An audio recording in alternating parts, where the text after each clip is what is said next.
what he was just caught doing with Muslims.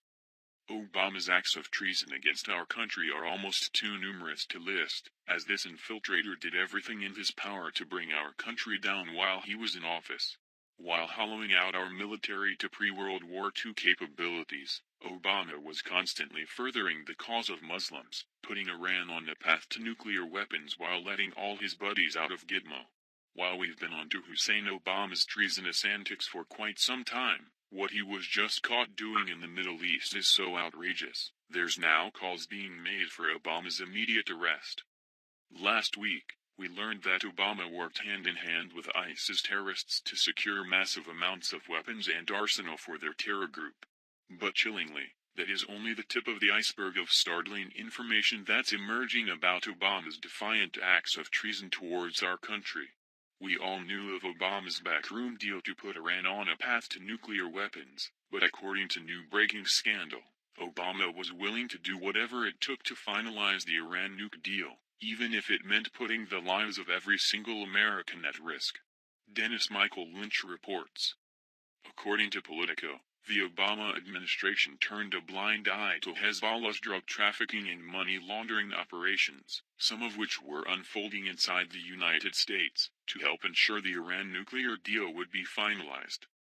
A project led by the Drug Enforcement Administration, known as Project Cassandra, reportedly targeted the Lebanese militant group's criminal activities, which included gun and drug tracking equal to $1 billion. But by tossing a string of roadblocks holding back the project, Obama administration officials helped Hezbollah to grow into a major global security threat bankrolling terrorist and military operations, the report added.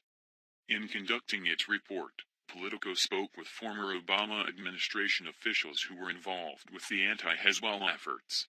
They claim Obama and his team stopped the U.S. task force from bringing down the criminal network. When Project Cassandra leaders sought approval for some significant investigations, prosecutions, arrests and financial sanctions, officials at the Justice and Treasury Departments delayed, hindered or rejected their requests. Politico writes that over an 8-year span, federal agents working out of a top-secret DEA facility in Chantilly, Virginia, used wiretaps, undercover operations and informants to map Hezbollah's illicit networks, with the help of 30 U.S. and foreign security agencies. They followed cocaine shipments, some from Latin America to West Africa and on to Europe and the Middle East, and others through Venezuela and Mexico to the United States. They tracked the river of dirty cash as it was laundered by, among other tactics, buying American used cars and shipping them to Africa. And with the help of some key cooperating witnesses, the agents traced the conspiracy, they believed, to the innermost circle of Hezbollah and its state sponsors in Iran. The article says, when Project Cassandra leaders sought approval for some significant investigations, prosecutions, arrests and financial sanctions, officials at the Justice and Treasury Departments delayed, hindered or rejected their requests. But it gets even more outrageous. Aside from turning a blind eye to Hezbollah's drug trafficking and money laundering operations, what has never been discussed by the media is how Obama committed money laundering when they transferred this $1.7 billion to Iran, Veteran F reported. Essentially, what President Obama authorized was for funds to be wired from the Federal Reserve Bank in New York, converted to Swiss francs, and the money was then moved to a Swiss national